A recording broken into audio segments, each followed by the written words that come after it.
Hello everyone and welcome to WWE R1 Talk. This is our weekly roundup show that we're going to start doing here.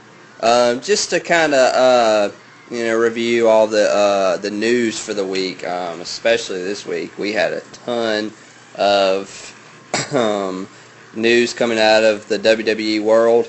We had some bad news, some horrible news, some good news. It was just a roller coaster this week, definitely. First thing, we got the CM Punk, talk about him. We got Sting, already plans coming up for SummerSlam 2014. Evolution reunion, Daniel Bryan's next opponent, and some more backstage news about the Undertaker. First, CM Punk, this news came out yesterday. It was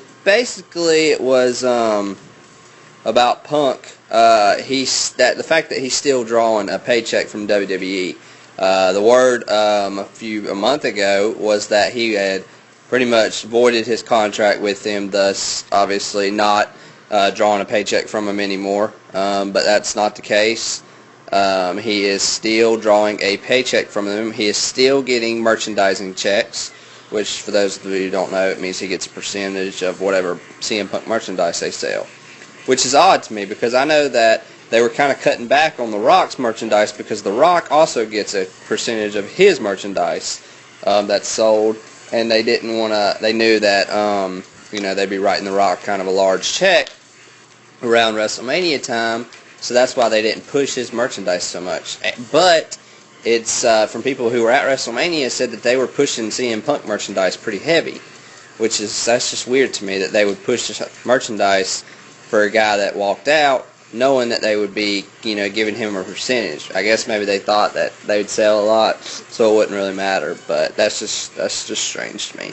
But we'll see what happens with the old CM Punk thing. I'm sure more stories will come out when CM Punk finally decides to speak about it, which he may never do, but if he does, then we'll know more.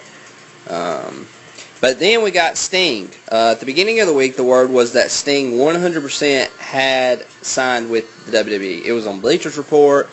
It was on everything, obviously, except for WWE.com. But the word pretty much was like 100% that Sting had signed.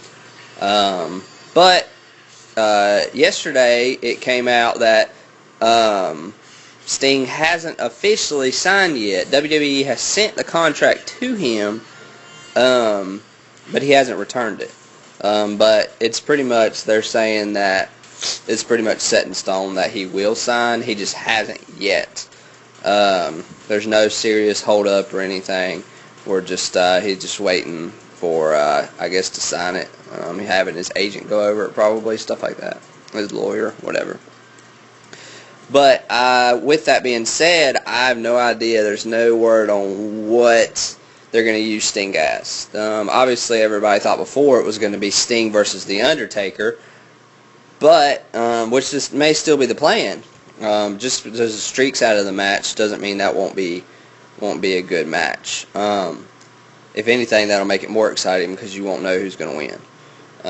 If the streak would have been on the line, then you would have thought that The Undertaker would walk away. Of course, saying that, everybody thought he was going to be Brock Lesnar, but you never know what's going to happen.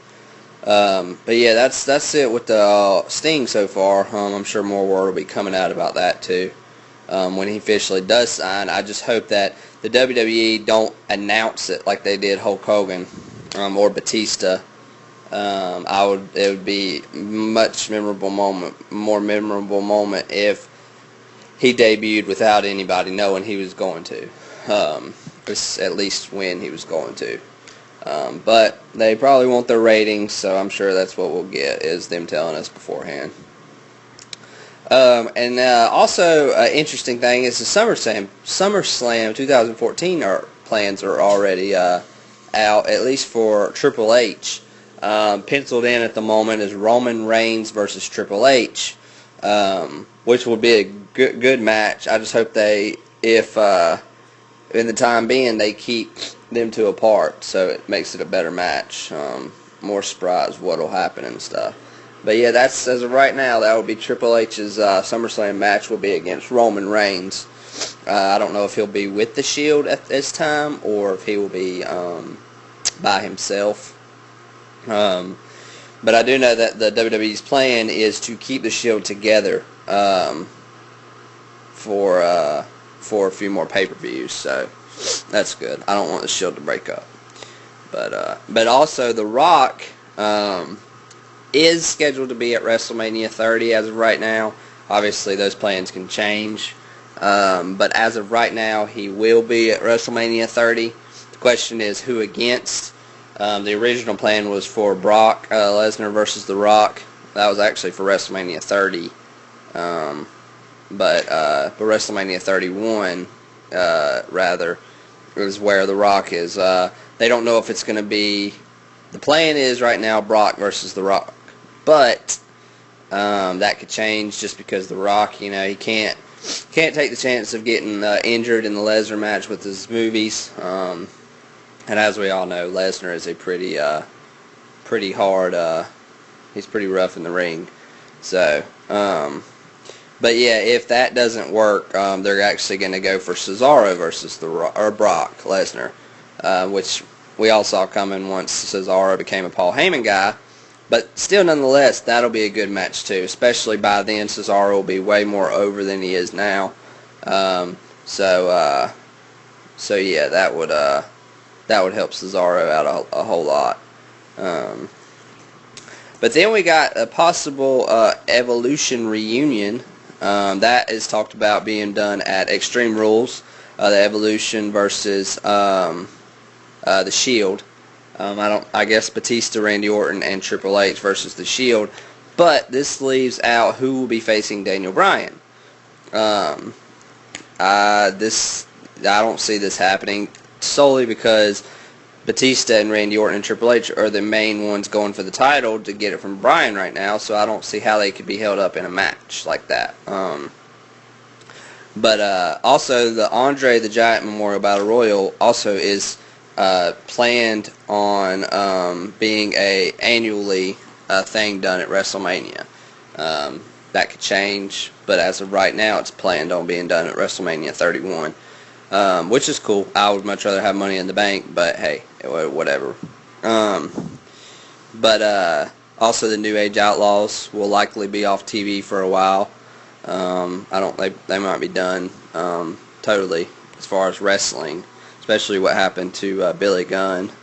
But also this is the Undertaker news that we've gotten. The fact that only 5 or 6 people actually knew the outcome of the match. Nobody else knew, not even the referee knew that the Undertaker would be losing. But as always, referees are told that if the guy does not kick out, you keep counting in case the match needs to be changed up or something, which is what he did. So that's how we got Lesnar winning. So that was the plan. Apparently, it was a mutual decision by Vince and Taker to end it. Some people are saying that Vince talked him into it. Others are saying Taker talked Vince into it. So who knows? We'll probably never know the real story behind that unless Taker comes out and says. But the whole plan since 2010 was for Undertaker for Brock Lesnar to end the streak.